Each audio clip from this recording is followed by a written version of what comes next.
जय हिंद। एक बार फिर से स्वागत है नए वीडियो पे। इस वीडियो में डिस्कस करेंगे जब आप बीए बीएससी बीकॉम के पार्ट 1 पार्ट 2 पार्ट 3 के एग्जाम देते हैं, जब आपका रिजल्ट आता है तो रिजल्ट में इस प्रकार के ऑप्शन देखने को मिलता है। रिजल्ट स्टेटस में प्रमोटेड, किसी का डिस्क्वालीफाई देखने को मिल जाता है, किसी का क्वालिफाइड देखने को मिल जाता है, किसी का पास देखने को मिल जाता है, किसी को फेल देखने को मिल जाता है।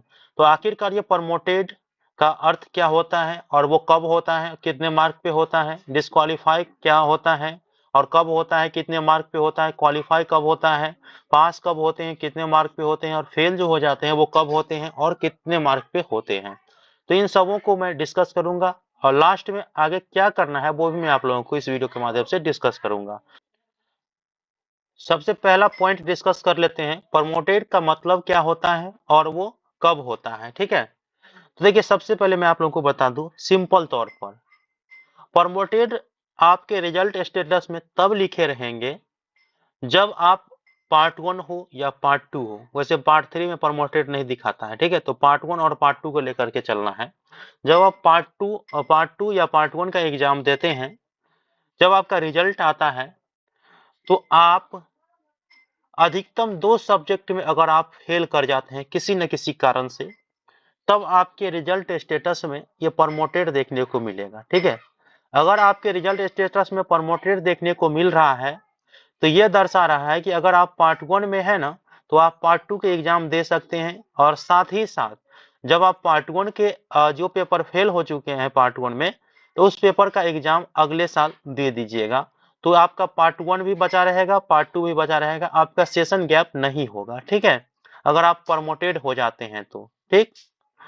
और इसके बाद जो है प्रमोटेड आप लोगों को समझ में आ चुका है कि कम से कम अधिक से अधिक 2 सब्जेक्ट में अगर आप फेल होते हैं तो आपको पार्ट 2 में प्रमोट कर दिया जाता है। अगर आप पार्ट 2 में हो जाते हैं प्रमोटेड तो पार्ट 3 में प्रमोट कर देगा और आप लोगों का सेशन गैप नहीं होगा। आप जिस सब्जेक्ट में प्रमोटेड होंगे उस सब्जेक्ट का एग्जाम अगले साल जब होंगे, पार्ट 1 का अगर होंगे तो पार्ट 1 में देना पड़ेगा, पार्ट 2 का एग्जाम अगले साल होंगे तो पार्ट 2 में देना पड़ेगा। ये आप याद रखेंगे, इससे आप लोगों को घबराना नहीं है। किसी 2 सब्जेक्ट में आपका लगा होगा, 1 या 2 सब्जेक्ट में, ठीक है, तो वो प्रमोटेड होगा। समझ गए होंगे आप लोग प्रमोटेड का अर्थ क्या होता है। इसके बाद आते हैं डिसक्वालीफाइड का मतलब क्या होता है और वो कब होता है। देखिए जब आप परीक्षा देंगे पार्ट 1 या पार्ट 2 का, ठीक है, तो आप पहली बार प्रमोटेड हो गए रहेंगे उस सब्जेक्ट में प्रमोटेड हो गए होंगे और दूसरी बार जब आप उसी सब्जेक्ट का एग्जाम देंगे प्रमोटेड वाले सब्जेक्ट का, तो अगर आप वो उसमें फिर से पास नहीं हो पाते हैं, ठीक है, तब उस स्थिति में आपको डिस्क्वालीफाइड कर देता है। तो ये डिस्क्वालीफाई हो जाएगा। फिर आप लोग मतलब ये दोबारा एग्जाम दिए और दोबारा में फेल हो गए, तब आपको डिस्क्वालीफाई कर दिया जाएगा। और इसके बाद जो है फिर से अगले पार्ट का एग्जाम, जब इसी पार्ट अगले साल जब एग्जाम होगा तब आप दीजिएगा इसका। लेकिन आपको अब जो पार्ट 1 में अगर डिस्क्वालीफाई हो जाते हैं तो पार्ट 2 में जो भेज दिया था, तो पार्ट 1 में डिस्क्वालीफाई है तो पार्ट 2 में नहीं भेजा जाएगा। जब तक आपका पार्ट 1 क्लियर नहीं होगा तब तक पार्ट 2 में तो आप चले जाइएगा प्रमोटेड की वजह से। और जब पार्ट 2 में आप पहले पार्ट 1 में डिस्क्वालीफाई हो जाएंगे तो पार्ट 3 में नहीं भेजा जाएगा। तो ये आप याद रखेंगे, एक बार प्रमोटेड हो गए हैं तो दूसरी बार डिस्क्वालीफाई होने का नौबत न आए, उस हिसाब से तैयारी करें आप लोग।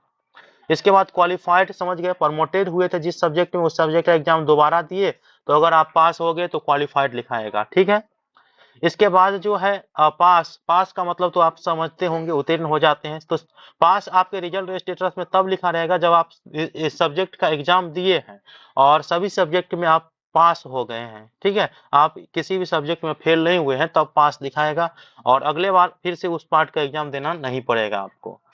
ठीक है, और पास होने के लिए क्या होता है कि ऑनर्स में आपका कम से कम 45% अंक चाहिए और जो सब्सिडरी रहता है उसमें 33% अंक चाहिए। ठीक है, वो आप लाए होंगे तो पास हो जाएंगे। फेल कब होता है, अधिकतम 2 से ऊपर।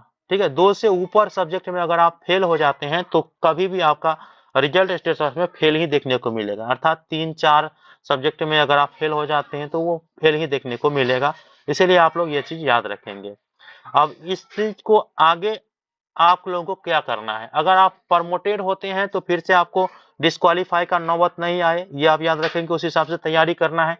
डिस्क्वालीफाई हो जाते हैं तो ये एक तरह से आप लोगों का एक सेशन जो है रोक देता है, मतलब 1 साल आपका गैप हो जाएगा। इसीलिए आप लोगों को डिस्क्वालीफाई होने का नौबत नहीं आए, उस हिसाब से तैयारी करें।